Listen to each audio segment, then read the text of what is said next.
For the repair of the Alfa Laval EPC50 I/O board, the following procedures were necessary: replacement of various electronic components and general cleanup of the unit. For testing, we add a spare OP board to the unit and a 24-volt DC power supply.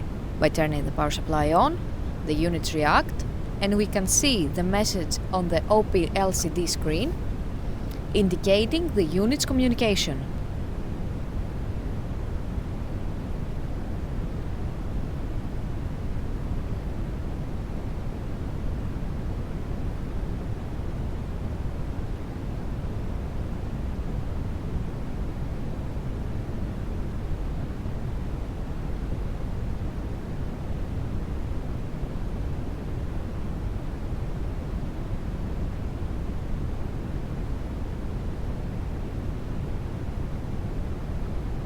No further testing is possible due to lack of additional units.